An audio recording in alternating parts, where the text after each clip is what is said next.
ঠাকুরের আতুল চরণে প্রণাম জানিয়ে, আরাধ্যা জগৎজননী বড় মায়ের আতুল চরণে প্রণাম জানিয়ে, পূজনীয় আচার্যদেবের চরণে প্রণাম জানিয়ে সকলকে আমার আনন্দিত জয়গুরু বলে আলোচনা প্রসঙ্গে তৃতীয় খণ্ডে শ্রী ঠাকুর উল্লসিত ভঙ্গিতে দেখেন মানুষ রুখে গেলে কেমন হয়।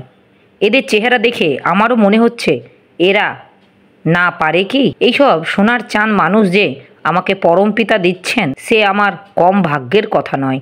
দেখেন কেষ্টদা, এখনো মরার হাড়ে কিন্তু ভেলকি খেলে। চারিদিকে মানুষ যেখানে নিজের স্বার্থের কথা ছাড়া ভাবে না, মা ভাই বোনকে পর্যন্ত খেতে দেয় না, সেখানে মানুষের এই ত্যাগ বুদ্ধি বড় কম কথা নয়, ও ভালো কথা। সে আপনি জানেন না বোধ হয়। আজ বিকালে এক মা আলু থালু বেসে তার দুগাছি সোনার বালা এনে আমাকে দেবে, না দিয়েই ছাড়বে না, একেবারে নাছোড় বান্দা। তাকে প্রতিনিধিত্ব করে সাধ্য কার। আমি পড়ে গেলাম মহা মুশকিলে। ওর ব্যবহারের জিনিস নিতে প্রাণ চায় না, আবার না নিলেও হতাশ হয়ে পড়ে। আমি পড়ে গেলাম উভয় সংকটে। সে অবস্থা না দেখলে বোঝা যায় না। যত বলি ও জিনিস দিয়ে কাজ নেই, জিনিস তুই তোর কাছে রেখে দে, তুই বরং পরে টাকা পাঠাস, ততই ও কাঁদে। পরে ভেবে দেখলাম ওভাবে বললে ওই জিনিস বিক্রি করে টাকা এনে দেবে। তখন বললাম তোর জিনিস আমি নিলাম, আমি আবার তোকে ওটা দিচ্ছি আশীর্বাদ স্বরূপ, ওটা যেন না হারায় বা খোয়া না যায়। তখন ও শান্ত হলো। আমি না জানি সে অন্য কথা, কিন্তু জেনে শুনে কারো ব্যবহারের জিনিস আমার নিতে ইচ্ছে করে না। কেষ্টদা, 250 ঘর লোক এখানে এনে স্থায়ীভাবে বসবাস করবার পরিকল্পনার বিষয় শুনে কৃষিকাজ জানেন, চাষবাস করেন এমন কয়েকটি দাদা নিজেদের থেকেই বলছেন আমরা ঘর বাড়ি জমি জমা সব ছেড়ে চলে আসব। ঠাকুর বাড়ি থাকা তো মহাভাগ্যের কথা, আমাদের যা করতে বলেন আমরা তাই করব। আমি তখন যত রকম কষ্ট ও অসুবিধা হতে পারে তা বললাম, তবু তারা দমে না। শ্রী ঠাকুর হাসতে হাসতে, আপনাদের সঙ্গে এদের কেমন একটা অঙ্গ প্রত্যঙ্গের মতো সম্বন্ধ হয়ে গেছে। এরা বোঝে যে মাথাকে যদি তাজা রাখতে না পারে তবে অঙ্গ প্রত্যঙ্গ বাঁচবে না। তাই মাথার উপর যাতে কোনো চোট না আসে সেই জন্য সবাই হুঁশিয়ার। কেন্দ্র সম্বন্ধে এই যে ভাবানুকম্পিতা, এ খুব শুভ লক্ষণ। আপনারা আবার লক্ষ্য রাখবেন যাতে সৎসঙ্গীর গায়ে কাঁটার আঁচড়টি না লাগে। শুধু সৎসঙ্গীদের যদি নিরাপদ রাখতে চান তা পারবেন না, তাদের পরিবেশ শুদ্ধ সবার দায়িত্ব নেবেন। আর দীক্ষিতই হোক অদীক্ষিতই হোক সবই পরম পিতার মাল, তাই আপনাদের রাখালি করা লাগবে সবারই উপর। তাই দীক্ষা খুব দেবেন। দীক্ষা নিয়ে একটু একটু মকশ যদি করতে থাকে তাতে অনেকখানি কাটান পেয়ে যায়। আপনারা সব চাইতে খারাপের জন্য প্রস্তুত হন। সব চাইতে খারাপ যদি না আসে তবে সব চাইতে ভালো তো আপনাদের সামনেই আছে। শ্রী ঠাকুর নওগাঁও একটি দাদাকে দেখিয়ে বললেন, কেষ্টদা, ও নাকি ভালো নাটক লিখতে পারে। আমি কইছি এইসব নিয়ে বই লিখতে, আপনার সঙ্গেও আলাপ কয়ে দিচ্ছি। কেষ্টদা, এই ভিড়ের মধ্যে তো সুবিধা হবে না। কনফারেন্সের পরও উনি কয়েকদিন যদি থাকেন তখন নিরিবিলি কথা বলার পক্ষে সুবিধা হবে। শ্রী ঠাকুর, তাহলে কয়েকদিন থেকে যা। উক্ত দাদা, আমার তো থাকা মুশকিল, বাড়িতে অসুবিধা আছে। শ্রী ঠাকুর, হাম তো ছোড়তে হ্যাঁ লেকিন কমলি নেই ছোড়তি হ্যাঁ, তাই না? কিন্তু কমলের মায়া অত করতে গেলে কমলির যে হারাতে হবে। কাজ যদি করতে চাস তো পিছুটানের মায়া করলে হবে না, এই নিয়ে ঝাঁপ দেওয়া লাগবে, তাতে যা থাকে কপালে। এই যাত্রা একলা একলা সামাল হয়ে বাঁচা যাবে না।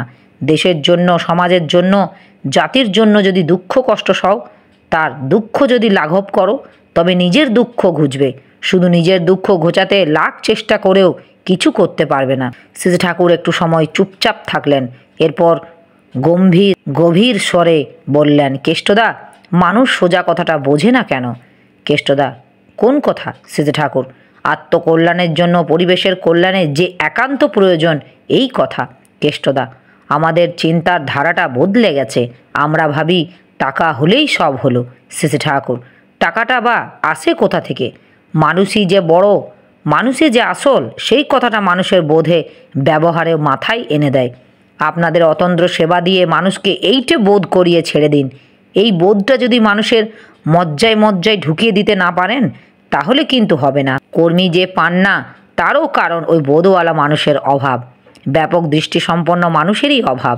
কেষ্টদা, সাধারণত দেখা যায় মানুষ যে মানুষের খাতির করে তার পেছনেও স্বার্থবুদ্ধি প্রবল। শ্রী ঠাকুর, ওতে মানুষটাকে আপন করে পায় না, স্বার্থ সিদ্ধি হয় না। আমি যদি আপনাকে খুব খাতির যত্ন করি আর আপনি যদি টের পান যে আপনার ট্যাকের দিয়েই আমার নজর, তাহলে কি আপনি তাতে খুশি হন?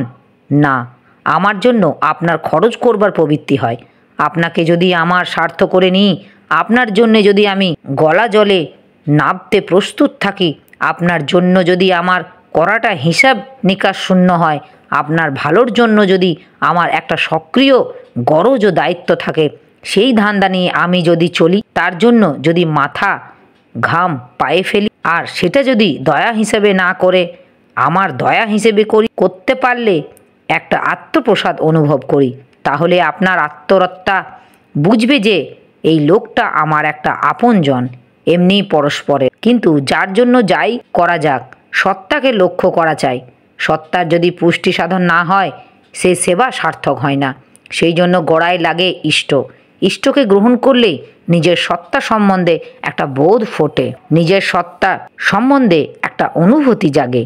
তখনই অন্যের সত্তাকে অনুভব করতে পারেন আপনি, আর আগে পর্যন্ত নয়। ইষ্টার্থের সেবা যখন হয়, ইষ্টার্থের ভালোবাসা যখন হয়, তখন সেবা ও প্রীতির আবর্তনটাও পূর্ণ হয়।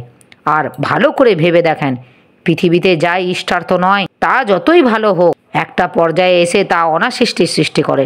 দক্ষ যজ্ঞের কথা তো জানেন, শিবহীন হওয়ার দক্ষ যজ্ঞ ততখানি বিপর্যয় সৃষ্টি করলো, যাতে শেষ রক্ষা হয় না। তার মধ্যে গলদ আছে ব্যবসাদারি বুদ্ধি থেকে।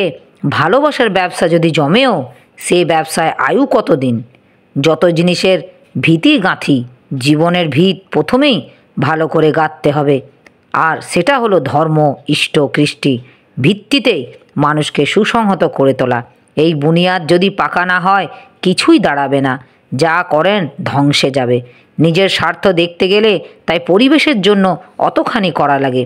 মানুষ যদি ইষ্টানু প্রাণনায় অপরকে নিজের মতো বোধ করে অপরের স্বার্থের জন্য অনুসন্ধিসা স্ততস্বেচ্ছ দায়িত্বে প্রাণপণ পরিশ্রম না করে, তাহলে তার ধর্মরাজ্যে প্রবেশ লাভ হয় না। ভক্ত ভগবানের দায়িত্বকে নিজের দায়িত্ব করে নেয়। ভগবান যেমন জীবের মঙ্গলের জন্য পাগল, ভক্তও তেমনি জীবের মঙ্গলের জন্য পাগল হয়ে ওঠে। তার সহ্য, ধৈর্য এবং অধ্যবসায় অন্ত থাকে না। মানুষের শরীরে যে অমানুষিক কাজ করে, তা না করে তার নিস্তার নেই। পৃথিবীতে একটা মানুষ, এমনকি একটা জীবও যতদিন দুঃখী আছে, ততদিন তার বিশ্রাম নেই। নিজের মুক্তির চাহিদা তার কাছে তুচ্ছ। সে ভাবে, প্রভুর সুখ স্বাচ্ছন্দ্যের জন্য আমি লাখবার নরক ভোগ করব, সেও ভালো। কিন্তু তিনি যখন প্রত্যেকটি জীবের প্রকৃত সুখে সুখী হন, তখন প্রকৃত সুখের জন্য আমি বারবার পৃথিবীতে এসে সব কষ্ট সহ্য করব। এমনতর মন যাদের, এমনতর প্রাণ যাদের, তাদের বলে ঈশ্বর কোটি পুরুষ। সেই সব মানুষ সংগ্রহ করুন। বসুন্ধরা ধন্য হয়ে যাক আপনাদের দেখে। শ্রী ঠাকুর প্রচণ্ড সমবেগের সঙ্গে বলে চলেছেন।